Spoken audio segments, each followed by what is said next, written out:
할렐루야. 하나님은 살아계십니다. 그 살아계신 하나님께서 오늘도 저와 여러분들과 함께 하시며 동행하시고 인도해 주시는 줄 믿습니다. 사사기를 시작하면서 세 번째 시간으로 오늘은 사사기 2장 11절로부터 23절에 있는 말씀을 가지고 묵상해 보려고 합니다. 여러분, 이스라엘 역사에 있어서 가장 특별한 시기 하나가 존재하는데요. 그것은 바로 족장 시대와 또 왕이 세워지는 왕국 시대 중간기라고 할 수 있는 사사 시대라는 겁니다. 여호수아가 죽은 후부터 시작되는 혼란기에 사사라고 하는 하나님께서 특별히 세우신 제도와 사람들을 우리는 사사기를 통해서 만나게 됩니다. 오늘 2장 16절 말씀에도 여호와께서 사사를 세우사 노략자의 손에서 그들을 구원하셨다 이렇게 말씀하고 있습니다. 자, 여러분, 오늘 사사에 대한 얘기를 하기 전에 사사기를 통해서 계속되는 그러한 역사의 삶의 한 패턴을 우리가 한번 발견해 봅니다. 첫 번째 패턴은 이겁니다. 하나님의 자녀들이 불순종하고 우상숭배로 인해서 불신앙의 삶을 살아가는 패턴이 있습니다. 두 번째 패턴은 그것을 보시는 하나님께서 하나님의 막대기로 사용된 나라들을 들으셔서 이스라엘 백성들을 압제하고 고통 속에 신음하도록 만들어주시는 백성들의 고단한 삶의 패턴이 두 번째 이스라엘 백성의 삶의 패턴입니다.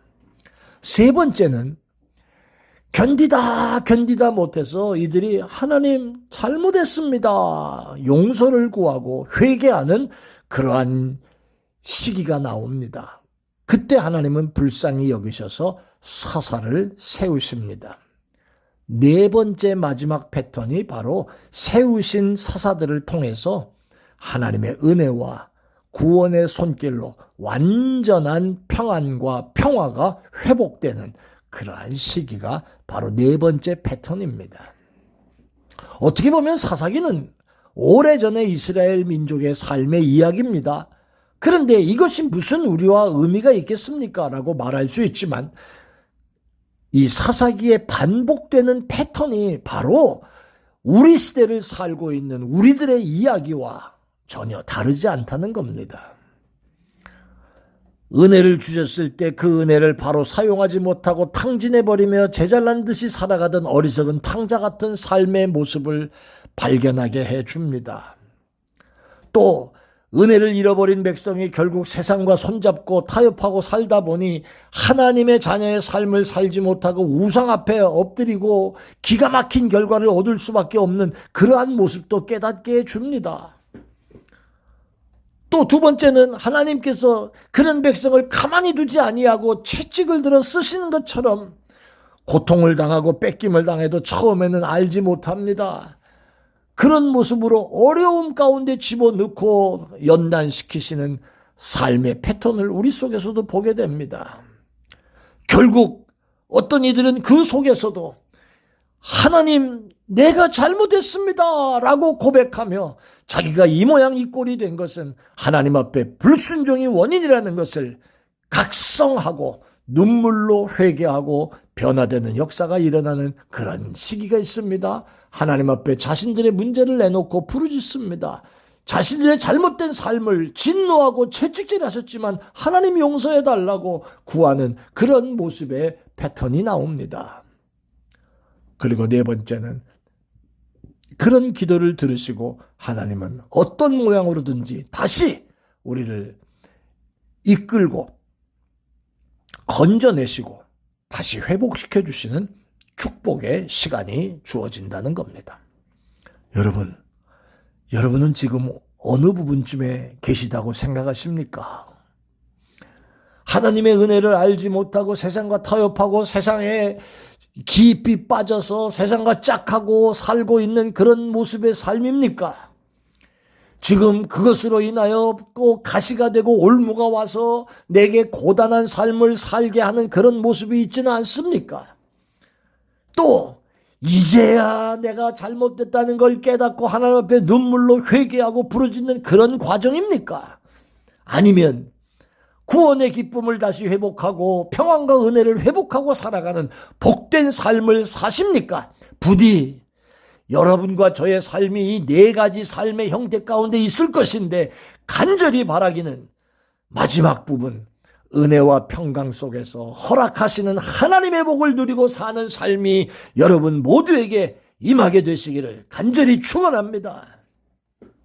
18절 말씀을 보면 여호와께서 그들을 위하여 사사를 세우실 때에는 그 사사와 함께 하셨고 대적들의 손에서 구원하셨다 말씀하십니다. 사사가 누굽니까?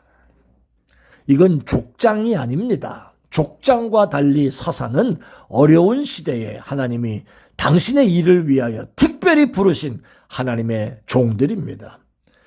이 사사는 세습이 없습니다. 그 당시로 끝나는 경우가 많았고요. 어떤 사사는 어떤 사건만 해결하면 본래 모습으로 곧바로 다시 돌아가는 이들도 있었습니다. 그런데 이 사사가 사는 날 동안에는 하나님께서 그와 함께 하셨다라고 하는 게 대단히 중요한 말씀의 내용 중에 하나입니다. 승리의 조건이 뭐냐 하면 똑똑한 사사, 멋진 사사, 잘생긴 사사, 공부 많이 한 사사, 이것이 아니고요. 승리의 조건은 그 사사와 함께 하셨던 하나님, 이게 바로 승리의 비결이었다는 겁니다. 여러분들의 승리의 비결이 뭡니까? 많이 배우신 겁니까? 많이 가지신 겁니까? 또 기타 여러 가지 다른 이유들이 있습니까? 그러나 이것보다 가장 중요한 승리의 비결이 뭡니까? 바로 우리 시대에도, 이 시대에도 나를 승리하고 잘 나가게 하시는 축복의 비결은 다름 아닌 임마누엘, 하나님이 나와 함께 하십니다 라고 하는 고백인 줄로 믿습니다. 사랑하는 여러분, 여러분의 승리의 비결이 뭡니까? 정말 우리가 세상에 살면서 이기고 승리하고 싶지만 승리의 비결이 뭡니까? 늙어서도 죽기까지 정말로 잘 되기를 원하는데 그 비결이 뭘까요? 하나님께서 사사와 함께 하실 때 그 민족을 구원하시고 이기게 하신 비결. 사랑하는 여러분, 임마누엘, 하나님이 우리와 함께 계시다라고 하는 이 비길, 이 비밀을 여러분들이 분명하게 소유할 수 있는 여러분들 되시기를 바랍니다.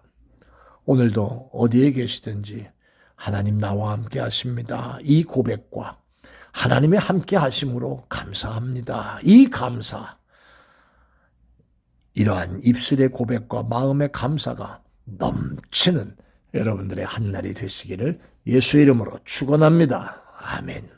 은혜로우신 아버지 하나님, 임마누엘 되시는 하나님을 찬양하고 임마누엘 되시는 하나님을 확신하며 오늘도 승리하는 삶을 살아가는 종들 되게 해 주옵소서. 감사합니다. 예수님 이름으로 기도합니다. 아멘.